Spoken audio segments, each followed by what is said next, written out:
আমরা বলি জাতি শিক্ষার মেরুদণ্ড, কিন্তু আজকে শিক্ষিত হওয়ার পরে বাংলাদেশের সর্বশেষ লেখা উচ্চতার ডিগ্রি অর্জন করার পরে আজকে দেখা যায় ইঞ্জিনিয়ার হওয়ার পরে, ম্যাজিস্ট্রেট হওয়ার পরে ওই পিতামাতা যা আশা করেছিল তার আশার মুখে চুনকালি হয়ে যায়। তার কারণ ভাবছিল আমার ছেলে ম্যাজিস্ট্রেট হবে, জজ হবে, আমার ছেলে এমপি হবে, কিন্তু আমার ছেলে পরবর্তীতে আমাকে দেখবে, কিন্তু দেখা যায় ওই পিতামাতার মুখে চুনকালি। ইনশাআল্লাহ শিক্ষিত ছেলেকে একজন ভালো শিক্ষিত একজন বানানোর পরে ওই ছেলে যখন চাকরিতে চলে যায়, যখন ম্যাজিস্ট্রেট হয়ে যায়, তখন ওই ছেলে তার পিতামাতাকে বৃদ্ধাশ্রমে স্থান দিয়ে দেয়। জোরে বলে ঠিক না বেঠিক? এই সোনার ছেলেদেরকে আপনি আমার ছেলেকে, আমার মেয়েকে কতগুলি সাবজেক্ট পড়াইলাম, বাংলা পড়াইলাম, ইংরাজি পড়ালাম, ইতিহাস পড়ালাম, সমাজ পড়ালাম, বিজ্ঞান পড়ালাম, মনোবিজ্ঞান পড়ালাম, রাষ্ট্রবিজ্ঞান পড়ানো হলো, কিন্তু দেখা যাচ্ছে তারপরেও সোনার মানুষ পৃথিবীতে হলো না। আমার ভাইরা, আমার বন্ধুগণ, রসুল আকরাম সাল্লাল্লাহু আলাইহি ইসলামের বিশ্ববিদ্যালয়ের মাত্র সিলেবাস ছিল 2 খান। কয়খান সিলেবাস ছিল? জোরে বলেন তো, কয়টা সিলেবাস ছিল? 2টা সিলেবাস ছিল। এক সিলেবাসের নাম হলো কিতাবুল্লাহ, আরেক সিলেবাসের নাম হচ্ছে কিতাবুস সুন্নাহ। এই 2টা সিলেবাস দিয়েই তারা সোনার মানুষ হয়ে গেল। আলহামদুলিল্লাহ বলেন। আমার ভাইয়ের, আমার বন্ধুগণ, বিশ্বনবী সাল্লাল্লাহু আলাইহি ইসলাম তার বিশ্ববিদ্যালয়ের ভাইস চ্যান্সেলর ছিলেন জনাবি বিশ্বনবী মুহাম্মদ রাসূলুল্লাহ, সকলে বলি সাল্লাল্লাহু আলাইহি সাল্লাম। তিনি ছিলেন ভাইস চ্যান্সেলর।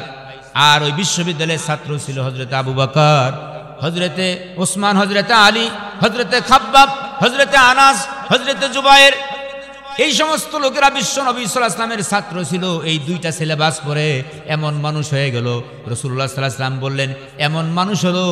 আর ওই মানুষগুলি যখন নাম, ওই ছাত্রদের নাম যখন বিশ্ববিদ্যালয়ের ছাত্ররা হযরত আবু বকর, হযরত ওসমান, হযরতে আলী, হযরতে খাব্বাব, হযরতে আনাস, ওই লোকেরা তাদের এমন মানুষ হয়ে গেল যাদের নাম শোনার পরে বলতে হয় রাদিয়াল্লাহু তাআলা আনহু ওয়া রাদু আন। সুবহানাল্লাহ বলেন।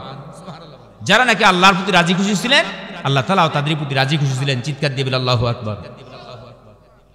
আমার ভাইয়ের, আমার বন্ধুগণ, এই 2টা সিলেবাস দিয়া এমন মানুষ হয়ে গেল। এ মুসলমান, এই কোরআন মানার পরে, এই কোরআন যারা মানলো, কোরআন মানার পরে তার কারণ কোরআন যারা মানলো, আবু জেহেল কোরআন মানে নাই। আবু জেহেল ছিল এক সময় হিরো। আবু জেহেল কি ছিল? হিরো ছিল। আর ওমর ছিল জিরো। এ মুসলমান বন্ধুরা আমার, আবু জেহেল যখন কোরআন মানলো না, আবু জেহেল যখন কোরআন মানলো না, যখন রাসূলের বিরোধিতা করলো, রাসূলকে মানলো না, তখন আবু জেহেল ছিল আবুল হিকাম জ্ঞানীদের পিতা। কোরআন না মানার কারণে, রাসূলকে না মানার কারণে আবু জেহেল থেকে, জ্ঞানীর পিতা থেকে আবু জেহেল মূর্খের পিতা হয়ে গেল। আর ওমর যখন কোরআন মানলো, ওমর আহারে, এই রাসূল যখন কোরআন দিয়ে মানুষদের দাওয়াত দিয়ে দেন, হুজুর সাল্লাল্লাহু আলাইহি ওয়াসাল্লাম যখন কোরআন দিয়ে দাওয়াত দেন, সব লোকেরা এই কোরআনী দাওয়াত পাওয়ার পরে দলে দলে লোকেরা রাসূল সাল্লাল্লাহু আলাইহি ওয়াসাল্লামের দলে এসে কালেমা পড়ে মুসলমান হয়ে যাচ্ছে। সুবহানাল্লাহ বলেন। মুসলমান হয়ে যাচ্ছে। আবু জেহেল, আবু লাহাব, উতবা, শুয়াইবা, মুগিরা, এই সমস্ত বড় কাট্টা কাফেরেরা, বড় কাফেরেরা চিন্তা করলো এরকম যদি মুহাম্মদ যদি কোরআন দিয়ে মানুষকে দাওয়াত দেয়, কোরআন দিয়ে যদি মানুষকে দাওয়াত দেয়, আর আমার দলের লোকেরা আত্মসমর্পণ করে মুহাম্মদ সাল্লাল্লাহু আলাইহি ওয়াসাল্লাম মুহাম্মদের দলে চলে যাচ্ছে, অতএব সুতরাং মুহাম্মদকে দুনিয়া থেকে বিদায় করা লাগবে। বিদায় করে দিলে আমাদের পথের কাঁটা দূর হয়ে যাবে। আবু জেহেল, আবু লাহাব, উতবা, শুয়াইবা একটা মন্ত্রী পরিষদ ডাকলেন। দেখ বলো, শোনো, তোমরা যারা আব্দুল্লাহর পুত্র মুহাম্মদকে তোমরা যারা চিরতরে বিদায় করতে পারবে, এরকম ব্যক্তি যদি একজন বীর পুরুষ দাঁড়ায় যাও, যে ব্যক্তি মুহাম্মদের গর্দানকে দুনিয়া থেকে চিরতরে মুহাম্মদের গর্দান নিয়ে আসতে পারবে, যে ব্যক্তি নিয়ে আসতে পারবে, তাকে আমরা 200 মদিনার লাল উট, 200 লাল উট পুরস্কৃত করা হবে, আর 2000 দিরহাম টাকা তাকে পুরস্কৃত করা হবে। কে আছো? এরকম ব্যক্তি মর্দি মুজাহিদ একজন দাঁড়ায়া যাও। এ মুসলমান ভাইরা আমার, এই ঘোষণা যখন দিয়ে দিলেন, দেওয়ার পরে, ঘোষণা দেওয়ার পরে সবচেয়ে রাসূল আকরাম সাল্লাল্লাহু আলাইহি ওয়াসাল্লাম 2জন ওমরের কথা দোয়া করেছিলেন যে আল্লাহ, ইসলামের সবচেয়ে বিপরীত শক্তি হলো 2টা ওমর। একটা হলো খাত্তাবের পুত্র ওমর, আর একটা হাশেমের পুত্র ওমর। 2টা ওমরের ভিতরে একজন ওমরকে তুমি ইসলামের জন্য কবুল করো। নবীজি দোয়া করেছেন। মুসলমান ভাইরা, এদিকে আবু লাহাব, আবু জেহেল, উতবা, শুয়াইবা পুরস্কৃতের ঘোষণা যখন দিলেন, 200 লাল উট পুরস্কৃত করা হবে, আর 2000 দিরহাম টাকা দেওয়া হবে। এই পুরস্কৃতের ঘোষণা শোনার পরে ওমর দাঁড়ায় গেলেন, আমি সে অবশ্যই পুরস্কারটা নিতে পারবো। সেই মুহূর্তে আবু লাহাব আর আবু জেহেল তারা বলল, আমরা ভেবেছিলাম ওমর তুমিই দাঁড়াবে, এইটা আমাদের মনের একটা টার্গেট ছিল, টার্গেট পূরণ হয়ে গেছে। ওমরকে ধন্যবাদ দিয়া তালি দিয়া ওমরকে বিদায় করে দেওয়া হলো। ওমরের হাতে খোলা তরবারি নিয়ে ওমর দৌড়াচ্ছেন। মুসলমান ভাইরা আমার, ওমর যাচ্ছেন খোলা তরবারি নিয়ে দৌড়াচ্ছেন। দৌড়াইতে দৌড়াইতে রাস্তার মাঝখানে ওমরের বন্ধুর সাথে সাক্ষাৎ হয়ে গেল। ওমরের বন্ধু ডাক দিয়ে কয়, ভাই ওমর কোথায় যাচ্ছ? বলে, যাচ্ছি আব্দুল্লাহর পুত্র মুহাম্মদের গর্দান আনার জন্য চলে যাচ্ছি। বলে, তাই নাকি? ওমরের বন্ধু ডেকে বলে, ভাই ওমর তুমি তোমার আগে বাড়ি সামলাও। সুবহানাল্লাহ বলে, তুমি তোমার বাড়ি সামলাও। বাড়িতে যে দেখো তোমার বোন এবং তোমার ভগ্নিপতি কালেমা পড়ে মুসলমান হয়ে গেছে। এ সংবাদ যখন ওমরের কানে পৌঁছে গেল, ওমর একটা বাঘের মতো গর্জান দিয়ে ওমর বাড়ির দিকে চলে গেলেন। মুসলমান ভাইরা যাওয়ার পরে ওমর তার বোনের বাড়িতে দরজায় যে যখন আওয়াজ করে নক করলেন, ওমরের বোন চিন্তা করলো, আহারে ওমর তো এসে গেছে, আজ থেকে ওমর বাড়িতে এসে গেছে, আর তো বুঝি আমি বাঁচবো না, এটাই আমার জীবনের শেষ দেখা, আর তো আমি বাঁচবো না। ওমরের বোন খেচ্ছু করে তার ঘরের দরজাকে লাগাইয়া দিলেন। একবার, দুইবার, তিনবার ওমর যখন আওয়াজ করলেন, দরজা যখন খুলতে পারছে না, ওমর তার সমস্ত শরীরের রাগগুলি একত্রিত করে ওমর একটা তার বোনের ঘরের দরজায় লাথি মেরেছেন। লাথি মারার পরে ওমরের বোনের ঘরের দরজা ভেঙে গেল। ভেঙে যাওয়ার পরে ওমর ঘরের ভিতরে প্রবেশ করলেন। প্রবেশ করার পরে ওমর তার নিজের বোনকে এমন জোরে আঘাত শুরু করে দিলেন। এক পরায় মারতে মারতে ওমরের বোনের ফাতেমার মাথা থেকে পা পর্যন্ত রক্তাক্ত করে দিয়েছেন। মুসলমান ভাইরা আমার, চিন্তা করলেন, আহারে ওমর চিন্তা করলো যে বোনের গায়ে আমি কোনোদিন ফুলের টোকা পর্যন্ত দেই নাই, এই বোনকে আজকে এত মারলাম। এ মুসলমান ভাইরা, এই দামদুলপুর এলাকার মুসলমানেরা, একটা কথা বলতে চাই, তার কারণ মা এবং বাবা যখন দুনিয়া থেকে বিদায় হয়ে যায়, মা এবং বাবা যখন দুনিয়া থেকে বিদায় হয়ে যায়, ভাই এবং বোনের ভিতরে একটা মহব্বত পয়দা হয়ে যায়, ঠিক না? ভাই কি বোনকে ছাড়া চলতে পারে না, বোন ভাইকে ছাড়া চলতে পারে না। ওমর চিন্তা করলেন, আহারে আমি আমার বোনকে এত আঘাত করলাম, এত মারপিট করলাম। ওমরে ডাক দিয়া বললেন, বোন রে আমার, বলো দেখি তুমি এমন কি মন্ত্র পড়েছো, কালেমা পড়েছো? তোমাকে এই যে তো মারপিট করলাম, তাও তুমি ঈমান স্বীকার করো, কালেমা ছাড়তে পারছো না। আর তোমার হাতে যে একটা বই দেখলাম, এই বইটা তুমি অবশ্যই আমাকে এই বইটা ছেড়ে দাও, বইটা ফেলে দাও। ওমরের বোন ফাতিমা বলে, ইন্নাহু লাকুরআনুল কারীম ফি কিতাবিম মাকনুন লা ইয়ামাসসুহু ইল্লাল মুতাহহারুন। ভাই ওমর, ফাতিমা বলল, ভাই ওমর রে, এই কিতাব এমন একটা কিতাবে আল্লাহ পাকের কালাম, সুবহানাল্লাহ, এটা এমন একটা কালাম, এই কালাম সাধারণ কোনো কালাম নয়। এই কিতাব তো আমি ফেলাইতে পারবো না, কালেমাও ছাড়তে পারবো না। ভাই ওমর, তুমি যদি আমাকে মারতে মারতে দুনিয়া থেকে জলামের মতো বিদায় করে দাও, আমি তোমার বোন ফাতেমার ঈমান শেষ, আমার ফাতেমার জীবন শেষ হয়ে যাবে। কালেমা ছাড়তে পারবো না, আল্লাহর পবিত্র কালামও আমি হাত থেকে ফেলাইতে পারবো না। চিৎকার দিয়ে মুসলমানদের মতো বলেন আল্লাহু আকবার। আরেকটা বার জোরে বলে আল্লাহু আকবার। এ মুসলমান ভাইরা আমার, ওমর চিন্তা করলো, আহারে বোনের ঠোঁট ফেটে যখন রক্ত পড়তেছিল, ওমর ডাক দিয়া বলো, বোন রে, তুমি যে কিতাবটা পড়তেছিলে আমার একটু হাতে দাও। ওমর বলল, ওমরের বোন বলো, ভাই ওমর, এই কিতাবটা হাতে দেওয়া যাবে না। ইন্নাহু লাকুরআনুল কারীম ফি কিতাবিম মাকনুন লা ইয়ামাসসুহু ইল্লাল মুতাহহারুন। এই কোরআন শরীফ তো তোমার দেওয়া যাবে না, তার কারণ এই কোরআন শরীফ ধরতে গেলে পবিত্র অর্জন করা দরকার আছে। জোরে বলেন তো, কোরআন শরীফ পবিত্র অবস্থায় ধরা যাবে না অপবিত্র অবস্থায় ধরা যাবে? কোরআন শরীফ পড়তে গেলে পবিত্র হয়ে ধরতে হবে। মুসলমান লম্বা ইতিহাস। এ ভাইরা আমার, ওমর যে গোসল করে আসলেন, গোসল করে আসার পরে ওমর এখন তার বোনকে ডাক দিয়ে কয়, বোন রে, তুমি যে কিতাবটা পড়তেছিলা আমার একটু ওই কিতাবটা একটু পড়তে দাও। ও মুসলমান ভাইরা, ওমর এখন কোরআন শরীফ খুলে ওমর তেলাওয়াত শুরু করে দিয়েছেন। সূরা তাহা তেলাওয়াত করতেছেন, তাহা মা আনজালনা আলাইকাল কুরআনা লিতাশকা। ওমর তেলাওয়াত করতে সূরা তাহা। এ মুসলমান ভাইরা আমার, তেলাওয়াত করতে করতে ওমরের চোখ দিয়া টপ টপ টপ টপ করে পানির ফোঁটাগুলি ঝরতেছে। কিছুক্ষণ পরে ওমর ডাক দিয়ে কয়, বোন রে, আর দেরি করো না, বলো দেখি তোমাকে এই মন্ত্র, এই কারণে এই কিতাব তোমার কে পড়াছে, আর তোমাকে কালেমা কে পড়াছে, বলো এই মন্ত্র কোথায় তুমি পড়েছো? ওমরের বোন ফাতেমা ডাক দিয়ে বলে, ভাই ওমর, আমার এই মন্ত্র কেউ শিখাই নাই, এমন একজন ব্যক্তির কাছে এই কালেমা পড়েছি, তিনি অন্য কেউ নন, তিনি হচ্ছেন আখিরি জামানার পয়গম্বর জনাবি বিশ্বনবী মুহাম্মদ রাসূলুল্লাহ, সকলে বলি সাল্লাল্লাহু আলাইহি সাল্লাম। তার কাছ থেকে আমি কালেমা পড়েছি। ওমর ডাক দিয়া কয়, বন্ডে আর দেরি করো না। ওমর ডাক দিয়া কয়, বন্ডে আমারে নিয়ে চলো সে বিশ্বনবী সাল্লাল্লাহু আলাইহি সাল্লামের দরবারে নিয়ে চলো। এক হাত দিয়ে ওমর, এ মুসলমান ভাইরা, ওমর গোসল করে আসলেন। তারপরে ওমর কোরআনটা তার বোনের হাতে দিয়ে বলল, ভাই বন্ডে আমারে এখন নিয়ে চলো। এ মুসলমান বোনের এক হাত দিয়ে ওমর বোনকে ধরলেন, আর এক হাত দিয়ে তার ভগ্নিপতিকে ধরলেন। ধরার পরে ওমর আস্তে আস্তে দুইজন করে খাপের ভিতরে তরবারি ঢুকিয়ে দিয়া দুইজনকে হাত দিয়ে ধরে, দুই হাত দিয়ে ধরে নিয়ে চলে যাচ্ছেন। যেতে যেতে যেতে যেতে পাহাড়ের উঁচুই যখন উঠলেন, ওঠার পরে বিশ্বনবী সাল্লাল্লাহু আলাইহি সাল্লাম পাহাড়ের নিচুতে হযরত আবু সাঈদ রাদিয়াল্লাহু তাআলা আনহু বাড়িতে বসে এরকম তালকিন করতেছিলেন, আলোচনা করতেছিলেন। ওমর যখন পাহাড়ের উপরে উঠলেন, একজন সাহাব পাহাড়ের যখন উঠলেন, উঠার পরে ওমর যখন পাহাড় থেকে আস্তে আস্তে আস্তে আস্তে নামতেছিলেন, নামার পরে হযরত ওসমান রাদিয়াল্লাহু তাআলা ডেকে বললেন, ওগো নবীজি, ওই যে ওমর আসতেছে, ওই যে ওমর আসতেছে। ওমরের হাতে কিছুদিন পূর্বে যে ওমর এবং ওমরের বোন এবং ওমরের ভগ্নিপতি কালেমা পরে মুসলমান হয়ে গেছে। নবীজি, ওই যে ওমর তাদের দুইজনকে ধরে নিয়ে আসতেছে। ইয়া রাসূলুল্লাহ, আপনি আমাদের পারমিশন দিয়ে দেন, আমরা দূর থেকে ওমরকে বিদায় করে দেই। বিশ্বনবী সাল্লাল্লাহু আলাইহি ওয়াসাল্লাম বলেন, ও আমার সাহাবী کرام, তোমরা ক্ষান্ত হয়ে যাও, আমি নবী, তোমরা নবী না। আমি যা জানি তোমরা তা জানো না। সুবহানাল্লাহ। আমি দুইজন ওমরের জন্য দোয়া করেছিলাম, আল্লাহ পাক, আল্লাহ রাব্বুল আলামিন খাত্তাবের পুত্র হযরত ওমরকে, আমার দীর্ঘ বিশ্বাস, ওমরকে আসতে দাও, আমার দীর্ঘ বিশ্বাস, আল্লাহ পাক আমার দোয়া কবুল করেছেন। খাত্তাবের পুত্র ওমরকে আল্লাহ বুঝিয়ে ইসলামের জন্য কবুল করে দিয়েছেন। আমার ভাইরা, আমার বন্ধুগণ, ওমর আসতেছে, আস্তে আস্তে আস্তে ওমর বিশ্বনবী সাল্লাল্লাহু আলাইহি ওয়াসাল্লামের দরবারে যখন বিশ্বনবী সাল্লাল্লাহু আলাইহি ওয়াসাল্লামের যখন রওজায় আসলেন, আসার পরে বিশ্বনবী সাল্লাল্লাহু আলাইহি ওয়াসাল্লামের কাছে যখন ওমর আসলেন, আসার পরে বিশ্বনবী সাল্লাল্লাহু আলাইহি ওয়াসাল্লাম ওমরকে বলল, ওমর কি খবর তোমার? বলে, আমার খবর তো বেশি ভালো না, কুমতলব আমার ভাইরা, আমার বন্ধুগণ, মুফাসসিরিন একরাম বর্ণনা করেন, রাসূলুল্লাহ সাল্লাল্লাহু আলাইহি ওয়াসাল্লাম তার শাহাদাত আঙ্গুলটা আকাশের দিকে উঁচু করলেন।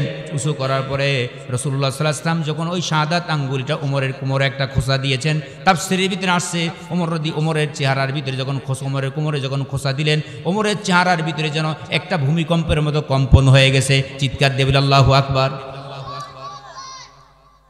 ভূমিকম্পের মতো কম্পন তৈরি হয়ে গেছে। ওমর কাঁপতে কাঁপতে বিশ্বনবী সাল্লাল্লাহু আলাইহি ওয়াসাল্লামের দরবারে, বিশ্বনবী সাল্লাল্লাহু আলাইহি ওয়াসাল্লামের রওজাতে বসে পড়লেন। বসে পড়ার পরে ওমর ডাক দিয়ে বলছে, ওগো নবীজি, আমি ভুল করেছি, বলতে পারি নাই। জাহিলিয়াতের কারণে এই তরবারিতে নিয়ে আসছিলাম, আপনার এই তরবারি নিয়ে আসছিলাম আপনাকে গর্দান কাটার জন্য। নবীজি, আজকে আর এই তরবারি নেন, আপনি আমাকে তরবারি দিয়ে, আপনার এই তরবারি দিয়ে আমি ওমরের গর্দানকে দুনিয়া থেকে বিদায় করে দেন, আলাদা করে দেন। নবীজি বলল, না ওমর, তুমি কি করতে চাও বলো। ওমর ডাক দিয়ে বলল, নবীজি, আর কিছু করতে চাই না, আমাকে আর দেরি করেন না, আমাকে এই মুহূর্তে পড়ে নেন, আশহাদু আল্লা ইলাহা ইল্লাল্লাহু ওয়া আশহাদু আন্না মুহাম্মাদান আবদুহু ওয়া রাসূলুহু, কালেমা লা ইলাহা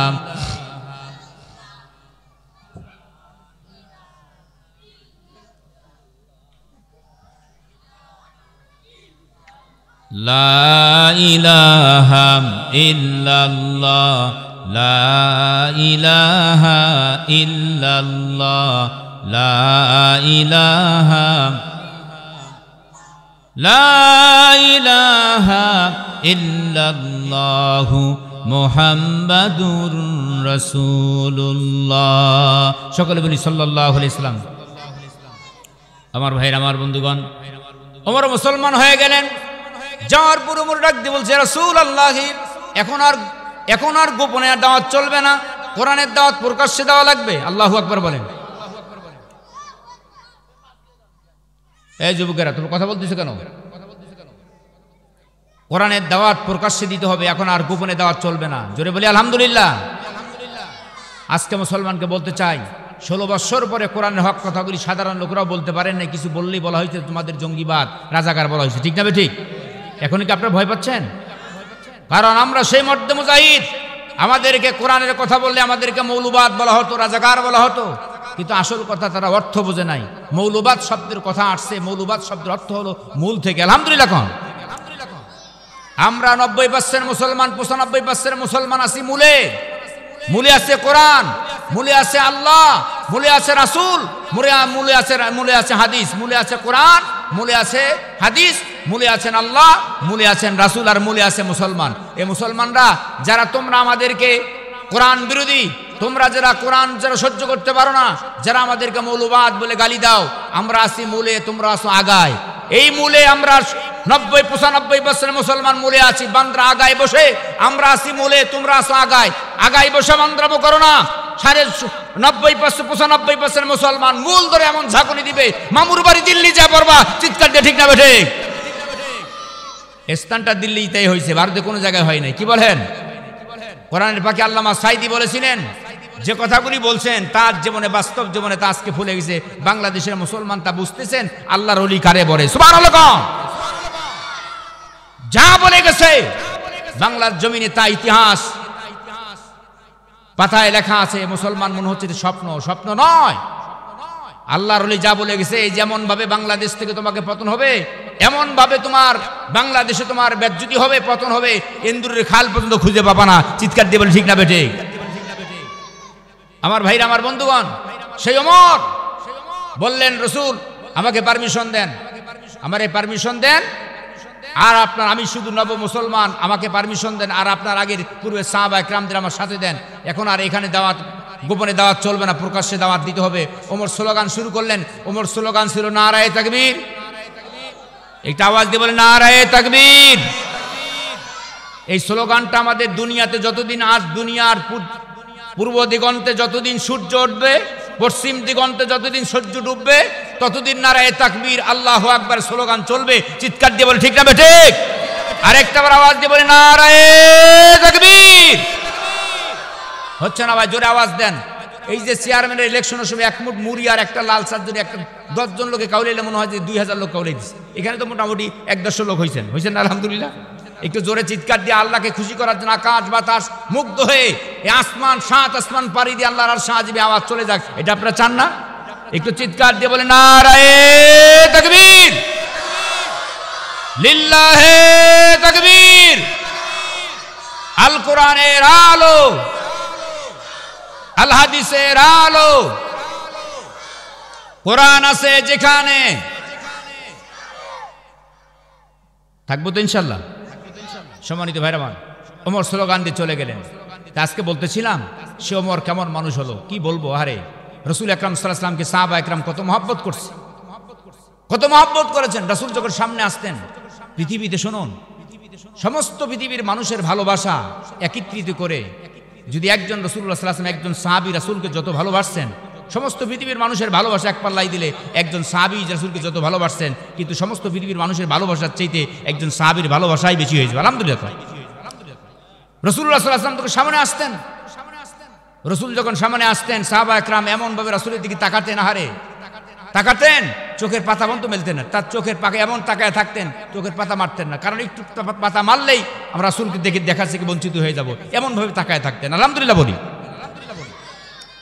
আমার ভাইয়েরা, আমার বন্ধুগণ, রাসূলুল্লাহ সাল্লাল্লাহু আলাইহি ওয়াসাল্লাম যখন হিজরত করলেন, হিজরত করার পরে মদিনায় যখন হিজরত করলেন, হিজরত করার পরে রাসূলুল্লাহ সাল্লাল্লাহু আলাইহি ওয়াসাল্লাম যখন হিজরত করলেন, হিজরত করার পরে আব্দুল উজ্জা তার চাচার বাড়িতে লালিত পালিত ছিলেন, চাচার বাড়িতে কাজ করতেন। আব্দুল উজ্জা তার চাচাকে ডেকে বলেন, চাচা, আব্দুল্লাহর পুত্র মুহাম্মদ সাল্লাল্লাহু আলাইহি ওয়াসাল্লাম যে আল্লাহর নবী, এই ব্যাপারে আপনার কোনো সন্দেহ আছে নাকি? আব্দুল উজ্জার চাচা বলল, না, সন্দেহ নাই, হইতে পারে সে আল্লাহর নবী। আব্দুল উজ্জা বলেন, চাচা, আল্লাহর নবী যে তিনি আখিরি জামানার নবী, যদিও আল্লাহর নবী, তাহলে আপনি কি সেই রাসূল সাল্লাল্লাহু আলাইহি ওয়াসাল্লামের হাতে কালেমা পড়বেন, কালেমা পড়ে মুসলমান হবেন কিনা বলেন?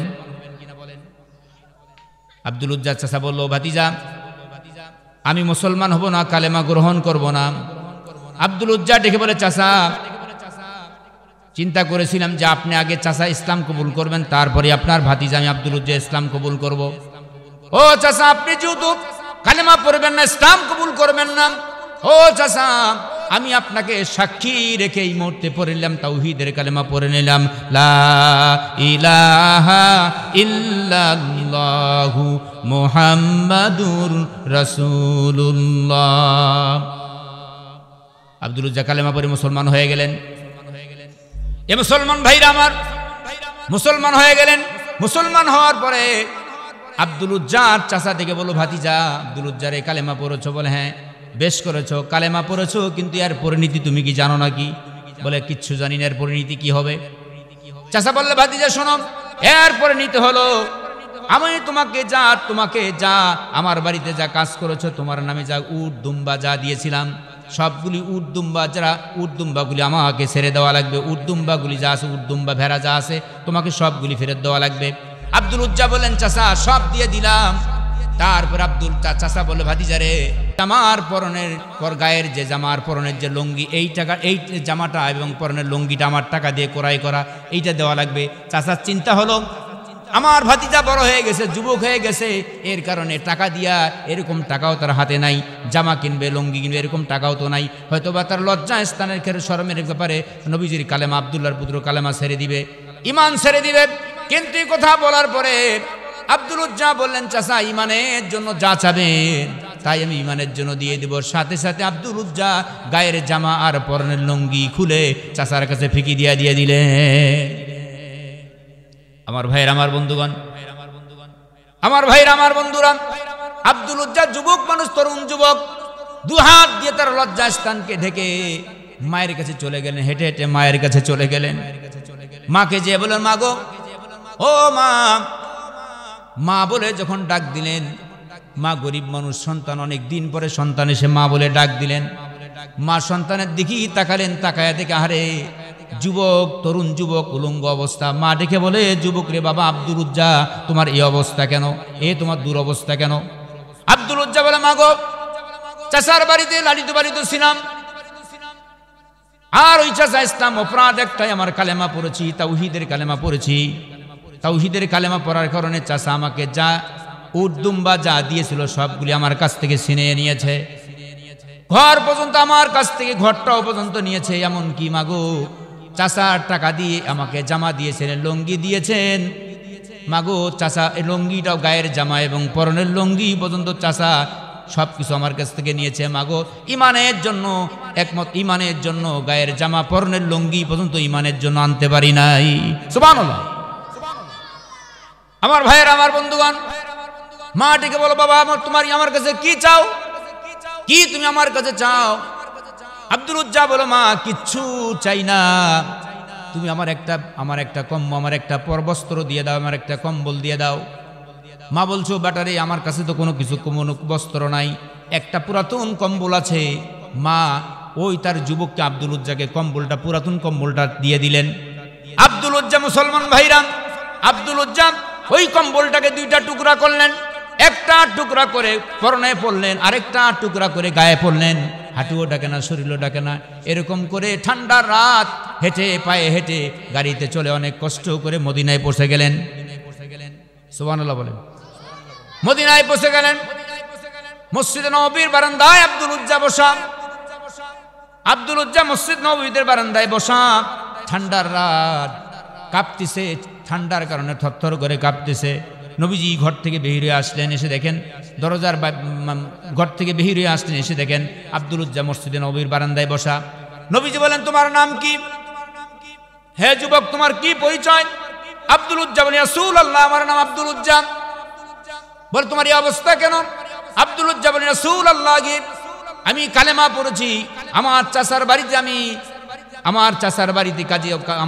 বাড়িতে ছিলাম, চাচার বাড়িতে আমাকে লালন পালন করেছেন। চাচা ইমান যখন এনেছি, আমার চাচা আমাকে যা সম্পদ দিয়েছিলেন, উট দুম্বা ভেড়া যা দিয়েছিলেন, সবগুলো নবীজি আমার কাছ থেকে সবকিছু নিয়েছেন। এমনকি আমার ঘর যা দিয়েছেন, ঘরটাও আমার কাছ থেকে নিয়েছেন। ইমানের কারণে নবী গো, আমার গায়ে যে জামা ছিল, পরনে যে লুঙ্গি ছিল, ইমানের কারণে গায়ের জামা পরনের লুঙ্গি পর্যন্ত নিয়ে আসতে পারি নাই। মায়ের কাছ থেকে একটা কম্বল চেয়ে নিয়ে একটা টুকরা পরে আরেকটা টুকরা গায়ে দিয়ে নবীজি আপনার দরবারে উপস্থিত হয়ে গেছি। আমার ভাইয়েরা, আমার বন্ধুগণ, আব্দুল উজ্জার কাছ থেকে নবীজি শুনলেন, আর নবীজির চেহারা থেকে টপ টপ চোখ দিয়ে টপ টপ করে পানির ফোঁটাগুলি ঝরতেছিল।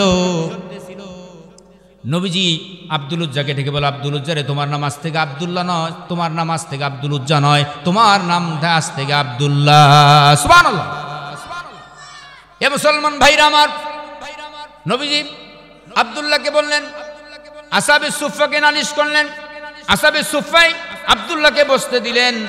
বসতে দেওয়ার পরে বললেন, আব্দুল্লাহকে কোরআন শিখাও। আসহাবে সুফফার ভিতরে কোরআন শিক্ষা করলেন।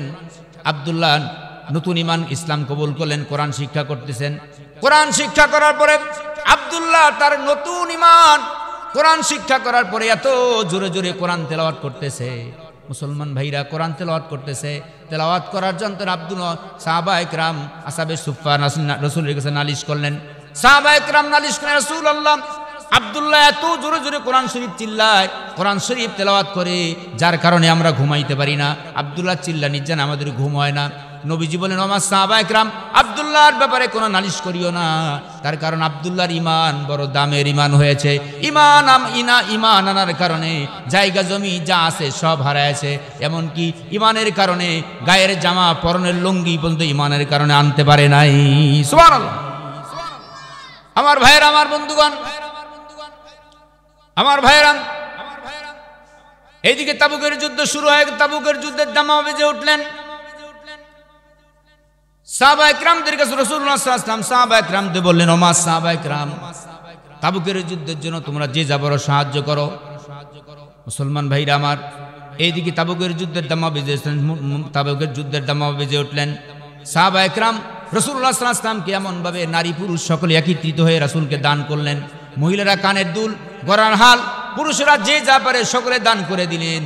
যুদ্ধের জন্য রাসূল সাল্লাল্লাহু আলাইহি ওয়াসাল্লাম তৈরি হয়ে গেলেন। 30,000 সৈন্য, তাবুকের যুদ্ধে 30,000 সৈন্যের হুজুর তৈরি হয়ে গেলেন, যাচ্ছেন। অন্তিম সময় রাস্তার মাঝখানে আব্দুল্লাহ চলে আসলেন। আসার পরে নবীজির সামনে দাঁড়ায় বলল, নবীজি, এই তাবুকের যুদ্ধে অনেক সাহাবায়ে কেরাম আপনাকে অনেক সাহায্য করলেন, নারী পুরুষ সকলে সাহায্য করলেন, টাকা দিলেন, মেয়েরা গলার হার কানের দুল সব করে দিলেন। আমি এমন একজন আল্লাহর বান্দা, ইসলামের জন্য কিছু দিতে পারলাম না। ওগো নবীজি, আপনি আমার জন্য দোয়া করেন, আমি যেন আমার জানটা ইসলামের জন্য, দ্বীনের জন্য দিয়া ইসলামকে সাহায্য করতে পারি। সুবহানাল্লাহ। আমার ভাইরা, আমার বন্ধুগণ, বিশ্বনবী সাল্লাল্লাহু আলাইহি ওয়াসাল্লাম আব্দুল্লাহকে বলো, আব্দুল্লাহ তুমি একটা গাছের বাকল তুলে নিয়ে আসো। আব্দুল্লাহ একটা গাছের বাকল তুলে নিয়ে আসলেন। নিয়ে আসার পরে রাসূলুল্লাহ সাল্লাল্লাহু আলাইহি ওয়াসাল্লাম ওই আব্দুল্লাহকে গাছের বাকলটা হাতে পেঁচায়া দিলেন। পেঁচায়া দিয়ে বললেন, রাসূলুল্লাহ সাল্লাল্লাহু আলাইহি ওয়াসাল্লাম, আব্দুল্লাহ রে, আমি তোমার শরীরের রক্তকে কাফেরদের জন্য আমি হারাম করে দিলাম। আব্দুল্লাহ কেন্দ্রে জাজ্জার হয়ে গেলেন। ইয়া রাসূলুল্লাহ, আমি আসলাম ইসলামের জন্য আমার জীবনটা দিয়ে দিব, আর আপনি আমার রক্তকে কাফেরের জন্য হারাম করে দিলেন। নবীজি বলে, আব্দুল্লাহ রে, চিন্তা করো না, তুমি যদি ঘরে বসেও যদি তুমি মারা যাও, জ্বর হয়েও যদি মারা যাও, আল্লাহ রাব্বুল আলামিন তোমাকে শহীদের মর্যাদা তোমাকে দান করে দিবেন। আমার ভাইরা, আমার বন্ধুগণ, যুদ্ধ চলে যাচ্ছেন। রাসূল সাল্লাল্লাহু আলাইহি ওয়াসাল্লাম 30,000 সৈন্য নিয়ে চলে যাচ্ছেন। তারপরে ওইদিকে রোমান সৈন্যরা 2 লক্ষ লোক নিয়ে চলে আসলেন। যখন শুনলেন নবীজি 30,000 সৈন্য নবীজি সেই যুদ্ধের নেতৃত্ব দিবেন, রোমান সৈন্যরা 2 লক্ষ লোক নিয়ে তারা পালায়া চলে গেলেন। মুসলমানদেরকে আল্লাহ বিজয় দান করে দিলেন। আমার ভাইরা, আমার বন্ধুগণ, রাসূলুল্লাহ সাল্লাল্লাহু আলাইহি ওয়াসাল্লামের কাছে সংবাদ আসলেন। রাসূলুল্লাহ কয়েকদিন পরে সংবাদ আসলেন, ইয়া রাসূলুল্লাহ, আপনার কাছে যে কিছু যুবকটা ইসলাম কবুল করে গেছেন আব্দুল্লাহ, কয়েকদিন জ্বর হয়ে আব্দুল্লাহ দুনিয়া থেকে বিদায় হয়েছেন। রাসূলের কাছে সংবাদ আসলেন। আসার পর রাসূলুল্লাহ সাল্লাল্লাহু আলাইহি ওয়াসাল্লাম আব্দুল্লাহর গোসলের ব্যবস্থা করলেন, গোসলের ব্যবস্থা করতে বললেন। তারপরে জানাজার ব্যবস্থা করতে বললেন। রাসূলুল্লাহ সাল্লাল্লাহু আলাইহি ওয়াসাল্লাম নিজে জানাজা করার পরে আব্দুল্লাহকে কবরের ভিতরে, তিনি যখন রাসূলুল্লাহ সাল্লাল্লাহু আলাইহি ওয়াসাল্লাম নিজে কবরে নামলেন, একজন ব্যক্তি কবরে নামলেন। কবরে যিনি নামলেন তিনি আর কেউ নন, তিনি হচ্ছেন সাইয়্যিদুল মুরসালিন, খাতামান নবিয়্যিন, রাহমাতুল লিল আলামিন, জনাবি বিশ্বনবী মুহাম্মদ রাসূলুল্লাহ সাল্লাল্লাহু আলাইহি ওয়াসাল্লাম কবরে নেমেছেন। কবরে নামার পরে বলতেছে, হে সাথীরা, তোমরা যারা লাশ বহন করে নিয়ে আসতেছো, তোমার ভাইয়ের সাথে আদত করো, তোমার ভাইয়ের জন্য বেয়াদবি না হয়ে যায়। এ মুসলমান ভাইরা, যে 2 জন লাশ বহন করে দিতেছিলেন, ঘাড়ে করে বহন করে আনতেছিলেন, তিনি হচ্ছেন হযরত আবু বকর, হযরত ওমর রাদিয়াল্লাহু তাআলা আনহু। আর ওই কবরের পাশে যে একটা লাইট নিয়ে দাঁড়ায় ছিলেন, টিম টিম করে যে আলো জ্বলতেছিলেন, তিনি হচ্ছেন সাইয়েদেনা হযরতে বিলাল।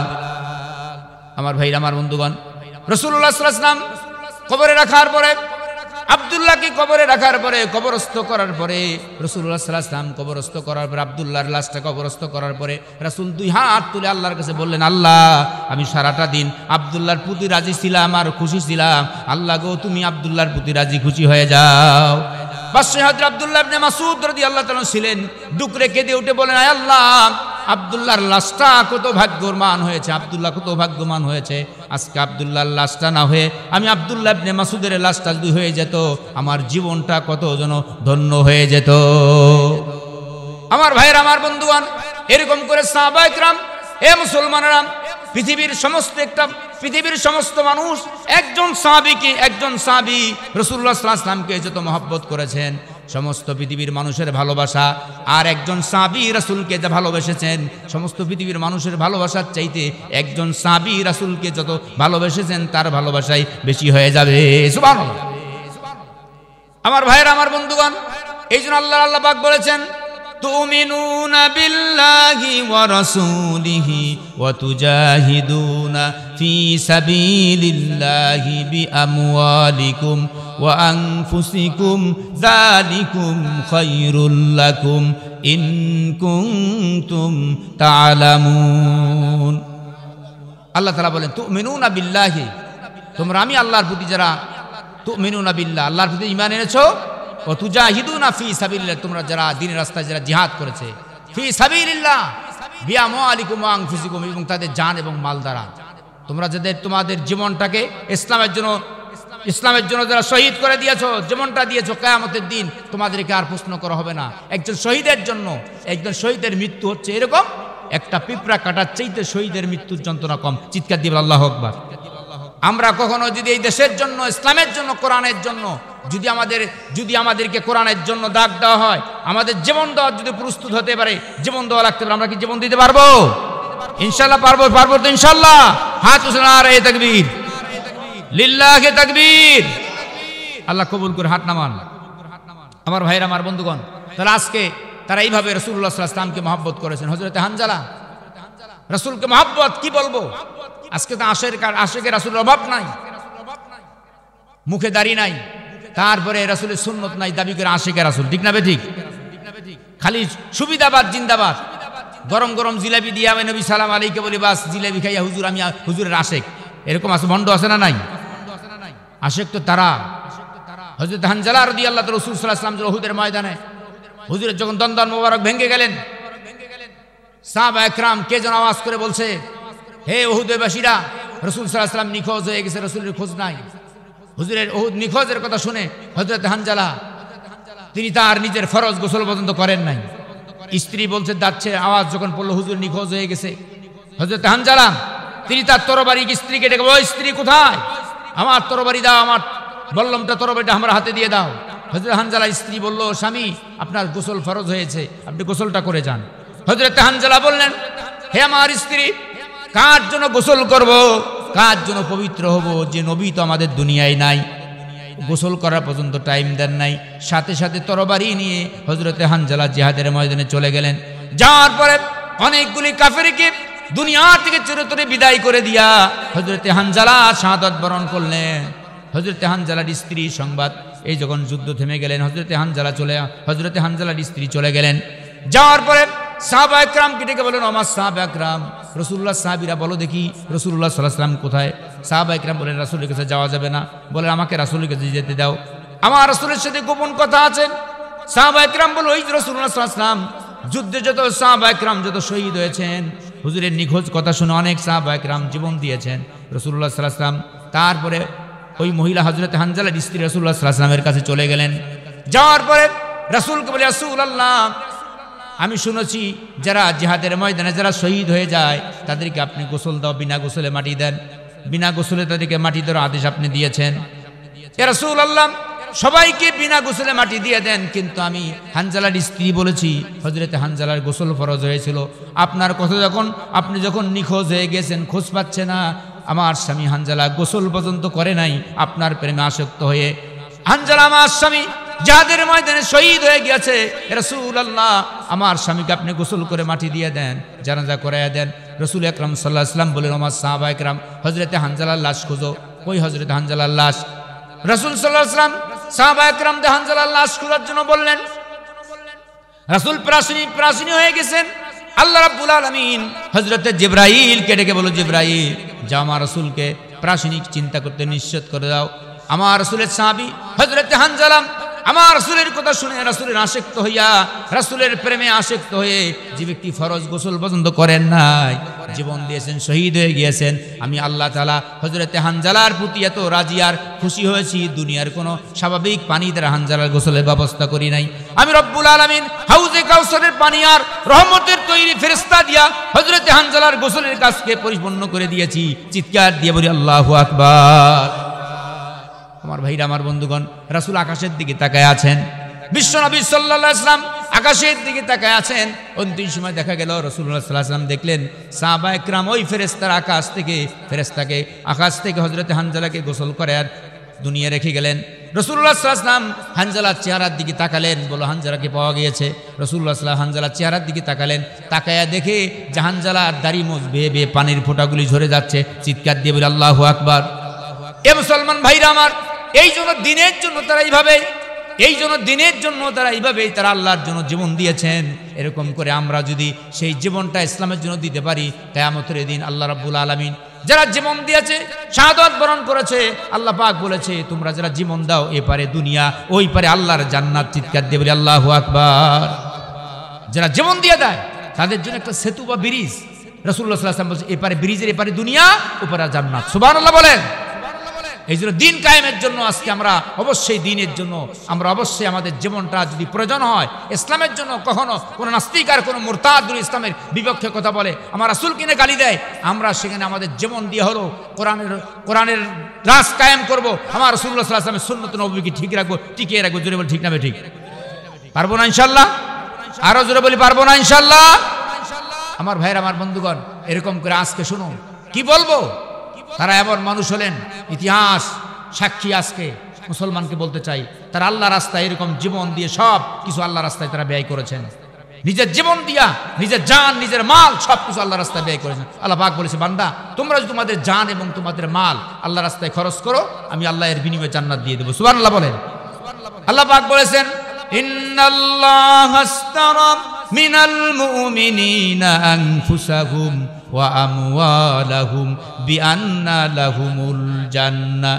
হে মুমিনগণ, তোমাদের জান এবং তোমাদের মাল আল্লাহ রাস্তায় খরচ করো, আমি আল্লাহ এর বিনিময়ে তোমাদেরকে জান্নাত দান করে দিব। আমার ভাইরা, আমার বন্ধুগণ, মুসনাদে আহমদের ভিতরে একটা ঘটনা আসছে। মদিনায় একজন এতিম ছিলেন। ওই মদিনায় একজন এতিম ছিলেন। ওই এতিমের একটা খেজুরের বাগান ছিল। ওই এতিম চিন্তা করলো, এই আমার খেজুরের বাগানটা একটা প্রাচী দেওয়া দরকার, একটা প্রাচী দেওয়া দরকার। এতিম চিন্তা করলে যেমন কাজ তেমনি, যেমন কাজ তেমনি, যেমন কথা তেমনি কাজ। এতিম প্রাচী শুরু করলেন। প্রাচী যখন শুরু করে দিলেন, প্রাচী দিতে দিতে দেখা গেল প্রাচী তার পাশে একজন প্রতিবেশী ছিলেন, যার নাম হলো আবুল উবাবা। তারও একটা খেজুরের বাগান ছিল। ওই খেজুরের বাগান, ওই আবুল উবামার একটা খেজুরের গাছ এতিমের সীমানায় পড়েছে। কিন্তু আমার আপনার যদি সীমানায় পড়তো তাহলে আমরা বলতে পারি আমার গাছ, ঠিক না ঠিক? জোর করে বলছি আমার গাছ, আমাকে দাও। কিন্তু এতিম চিন্তা করলেন না, জুলুম করলেন না। এতিম প্রাচীর কাজ শুরু করলেন। দেখেন ওই একটা গাছ, আবুল উবামার একটা গাছ এসে এতিমের সীমানায় পড়লেন, সীমানাটা বাঁকা হয়ে যাচ্ছেন। আবুল উবামা বিপদে পড়ে গেলেন। আবুল উবামা ওই এতিম কি করলেন, আবুল উবামার পাশ প্রতিবেশীর কাছে চলে গেলেন, যে বললেন নবীজি, প্রতিবেশীর কাছে চলে গেলেন। যাওয়ার পরে বলেন, চাচা গো, আমি তো অনেক বিপদে পড়েছি, আপনার একটা গাছ এসে আমার সীমানায় পড়ে গেছে। ওই গাছটা থাকার কারণে, ওই সীমানার আমি গাছটা থাকার কারণে প্রাচীরটা বাঁকা হয়ে যাচ্ছে। ও চাচা, আপনি আমাকে ওই গাছটা দান করে দেন, আর না আপনি আমার কাছে বিক্রি করেন। আবুল উবামা প্রতিবেশী বললেন, না, আমি তোমার কাছে গাছ বিক্রিও করব না, তোমাকে গাছ দান করতে পারবো না, ওয়াল্লাহি সে আল্লাহর কসম।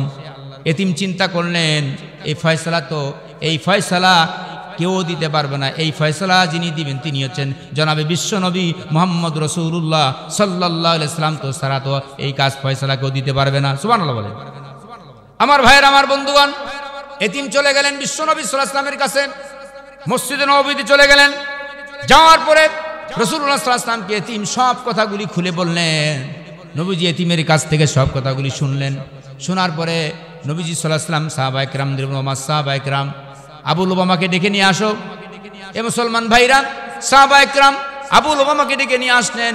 রাসূলুল্লাহ সাল্লাল্লাহু আলাইহি ওয়াসাল্লাম আবু লুবামাকে ডেকে বলে, আবু লুবামা রে, তোমার নাকি একটা গাছ ওই এতিমের সীমানায় পড়েছে, তার কারণে এতিমের প্রাচীটা বাঁকা হয়ে যাচ্ছে। ওই এতিমকে তোমার গাছটা তুমি দিয়ে দাও, দান করে দাও। আর হয়তো ওই এতিমকে গাছটা দান করে দাও, আর না হয় এতিমের কাছে গাছটা বিক্রি করে দাও। আবু লুবামা বললেন, ইয়া রাসূলুল্লাহ, আমি এতিমকে গাছটা দানও করতে পারবো না, এতিমের কাছে গাছটা বিক্রি করতে পারবো না। নবীজি বলেন, আবু লুবামা শোনো, তোমার আবার আমি বলছি, তুমি যদি তোমার ভাই এতিমকে ওই গাছটা যদি দান করে দাও আর না হয় বিক্রি করো, আমি রাসূলুল্লাহ সাল্লাল্লাহু আলাইহি ওয়াসাল্লাম বললাম তোমার জন্য জান্নাতের ভিতরে একটা গাছ বরাদ্দ থেকে যাবে। আমার ভাইরা, আমার বন্ধুগণ, এই কথা বলার পরে আবু দাহদা বললেন, আবু লুবামা বলে, রাসূলুল্লাহ, আমি জান্নাতের গাছ চাই না, জান্নাতের গাছও চাই না, এই দুনিয়ার গাছ আমি বিক্রয় করব না, দানও করতে পারবো না। রাসূলুল্লাহ সাল্লাল্লাহু আলাইহি ওয়াসাল্লাম চুপ মেরে গেলেন, সাহাবায়ে কেরাম চুপ মেরে গেলেন, আশ্চর্য হয়ে গেলেন। আল্লাহ রাসূলের একজন সাহাবী হযরত আবু দাহদা তিনি দাঁড়ায় গেলেন। আবু দাহদা রাদিয়াল্লাহু তাআলা দাঁড়ালেন। দাঁড়ানোর পর রাসূলকে বললেন, রাসূল, আমি যদি ওই গাছটা এতিম ভাইকে ক্রয় করে দেই, আমার জন্য কি জান্নাতের ভিতরে একটা গাছ বরাদ্দ থাকবে নাকি? নবীজি বলেন, আবু দাহদারে শোনো, তুমি যদি তোমার গাছটা এতিম ভাইকে কিনে দাও, আমি নবীজি বলেছি তোমার জন্য একটা জান্নাতের ভিতরে গাছ বরাদ্দ থেকে যাবে। আমার ভাইয়ের, আমার বন্ধুগণ, আবু দাহদা তিনি দাঁড়ালেন। দাঁড়ানোর পরে আবু দাহদা আবু লুবামাকে ডেকে গেল, আবু লুবামা রে শোনো, মদিনার ভিতরে সবচেয়ে একটা আমার প্রসিদ্ধ বাগান আছে, বড় বাগান আছে, তা তুমি জানো নাকি? আবু লুবামা বললেন, কে আর না জানে তোমার প্রসিদ্ধ বাগানের কথা? আবু দাহদা বলল, আবু লুবামা শোনো, ওই বাগানের ভিতরে একটা বাড়ি আছে, তা তুমি জানো? বলে, তাও জানি। মদিনার ভিতরে সবচেয়ে দামি সম্পদ হলো পানি। আবু দাহদা বললেন, আবু লুবামা, ওই কূপের বাগানের ভিতরে একটা কূপ আছে, পানির কূপ আছে, ওইটা তুমি জানো নাকি? বলে, তাও জানি। আবু দাহদা বলল, আবু লুবামা শোনো, তুমি যে তোমার একটা গাছ আমার কাছে বিক্রি করে দাও, এর বিনিময় আমার ওই 600 বিশিষ্ট খেজুরের বাগানটা তোমারে দিয়ে দেবো, এর বিনিময় কি তোমার একটা খেজুরের গাছ তুমি আমারে দিয়ে দিবা নাকি? আবু লুবামা চুপ মেরে গেলেন, আশ্চর্য হয়ে গেলেন। আবু লুবামা বলল, কি বাবার, আবু দাহদার কি মাথা নষ্ট হয়ে গেছে নাকি? সাহাবায়ে কেরাম বললেন, আবু দাহদারে, আবু লুবামা শোনো, আবু দাহদার মাথা নষ্ট হয় নাই, তুমি যদি তোমার একটা গাছ আবু দাহদাকে দিয়ে দাও, এর বিনিময় আবু দাহদা তোমাকে 600 বিশিষ্ট খেজুরের বাগানটা তোমারে দিয়ে দিবে, এর বিনিময়ে তোমার কাছ থেকে একটা গাছ ক্রয় করবে। এ মুসলমান ভাইরা আমার, আবু লুবামা গাছটা দিয়ে দিলেন, এর বিনিময়ে আবু দাহদা রাদিয়াল্লাহু তাআলা আনহু 600 বিশিষ্ট খেজুরের বাগানটা দিয়ে একটা গাছ ক্রয় করে নিলেন। নেওয়ার পরে আবু দাহদা চলে গেলেন বিশ্বনবী সাল্লাল্লাহু আলাইহি ওয়াসাল্লামের দরবারে চলে গেলেন। যাওয়ার পরে বিশ্বনবী সাল্লাল্লাহু আলাইহি ওয়াসাল্লামকে ডেকে বলেন, রাসূলুল্লাহ, এই যে আমি গাছটা ক্রয় করে নিয়ে আসলাম, নবী গো, আপনি এতিমকে দিয়ে দেন। নবীজি বলেন, আবু দাহদা রে, যাও, তুমি তোমার ভাই এতিমকে দিয়ে দাও। আবু দাহদা চলে গেলেন। যাওয়ার পরে এতিমকে ডাকলো, এতিম, ও আল্লাহর বান্দা, এই যে তুমি গাছটা নিয়ে নাও, এই গাছটা তুমি কাটলে কাটতেও পারবে, অক্ষত্র রেখে দিলে রেখে দিতেও পারবে। আমার ভাইরা, আমার বন্ধুগণ, এই কথা বলার পরে গাছটা যখন দিয়ে দিলেন, হযরতে আনাস রাদিয়াল্লাহু তাআলা বলেন, হযরতে আনাস বলেন, ও আবু দাহদা শোনো, রাসূলুল্লাহ সাল্লাল্লাহু আলাইহি ওয়াসাল্লাম তোমার কথা একবার আর দুবার নয়, কাম্মিন ইফকিন নদালি আবি দাহদা ফিল জান্নাহ। হে আবু দাহদা, রাসূলুল্লাহ সাল্লাল্লাহু আলাইহি ওয়াসাল্লাম একবার আর দুইবার নয়, শতবার হাজারবার বলেছে, আবু দাহদা রে, তোমার জন্য জান্নাতের ভিতরে শুধু একটা গাছ নয়, আল্লাহ রাব্বুল আলামিন শত শত খেজুরের বাগান আল্লাহ পাক তোমার জন্য জান্নাতের ভিতরে সুসজ্জিত করে রেখে দিয়েছেন। আমার ভাইয়ের, আমার বন্ধুগণ, আবু দাহদা কথা শোনার পরে খুশির ঠেলা আবু দাহদা চলে গেলেন বাড়িতে, বাগানে চলে গেলেন। যাওয়ার পর আবু দাহদা বাগান থেকে, বাগানের গেট থেকে, দরজা থেকে স্ত্রীকে ডাকতেছে, উম্মে দাহদা, ও উম্মে দাহদা, উম্মে দাহদা, উম্মে দাহদাকে ডাকতেছে। এখন আবু দাহদা যখন উম্মে দাহদার স্ত্রীকে ডাকতেছে, উম্মে দাহদা চিন্তা করলেন, আমার স্বামী আজকে আবু দাহদা কেন বাগানে প্রবেশ করে না, কিভাবে চিৎকার করে ডাকতেছে কেন? বাড়ি থেকে বের হয়ে আসলেন। আসার পরে উম্মে দাহদা আবু দাহদাকে দেখে বললেন, উম্মে দাহদা, আবু দাহদাকে বলল, ও আবু দাহদা, কি বাবার বাসায় আসতেছো না কেন? বলে, আসবো না বাসায়, তাড়াতাড়ি করে আমার বাগান ত্যাগ করো, বাগান ত্যাগ করো। বলে, কেন? বাগান বিক্রি করে দিই, তাড়াতাড়ি আমার ছেলে আর মেয়ে নিয়ে তাড়াতাড়ি জলদি করে বাগান ত্যাগ করো। বাগান বিক্রি করেছি। উম্মে দাহদা বলেন, প্রাণ স্বামী আমার, কত টাকা বিক্রি করেছেন? আবু দাহদা বললেন, ও স্ত্রী রে উম্মে দাহদা, দুনিয়ার কোনো টাকার বিনিময় নয়, এই 600 খেজুরের বাগানটা দুনিয়ার কোনো টাকার বিনিময় নয়, জান্নাতের একটা গাছের বিনিময় আমি দুনিয়াতে 600 বিশিষ্ট খেজুরের বাগানটা বিক্রয় করে জান্নাতের একটা গাছ আমি ক্রয় করেছি। আমার ভাইয়েরা, আমার বন্ধুগণ,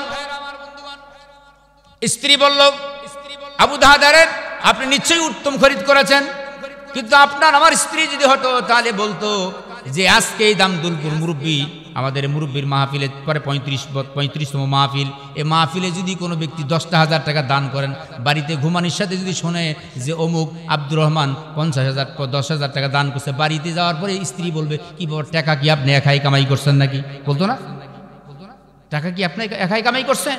এ টাকা তো আমারও পরিশ্রম আছে, মুরগি বেচা, ডিম বেচা, ওটা অনেক টাকা জোগাড় করছি, আপনি একাই দান করলেন? আমার ভাইরা, আমার বন্ধুগণ, আবু দাহদার স্ত্রী বললেন না, হে উম্মে আবু দাহদা, আপনি নিশ্চয়ই উত্তম খরিদ করেছেন। আল্লাহু আকবার বলেন, আরো জোরে বলেন আল্লাহু আকবার। আপনি উত্তম খরিদ করেছেন। আবু দাহদা, কিয়ামতের দিন এই জান্নাতের ভাগ তো আমি আল্লাহ, এই জান্নাতের খেজুরি গাছের বাগানের সওয়াব তো আমরাও তো এর প্রতি ভাগ পাবো। জোরে বলি সুবহানাল্লাহ। আমার ভাইরা, আমার বন্ধুগণ, আল্লাহ রাব্বুল আলামিন সূরা আল ইমরান বললেন, আল্লাযীনা ইউনফিকুনা ফিস সাররাই ওয়াদ দাররাই ওয়াল কাযিবিনা ওয়াল আফিনা মিনান নাস আল্লাহু ইউহিব্বুল মুহসিনিন।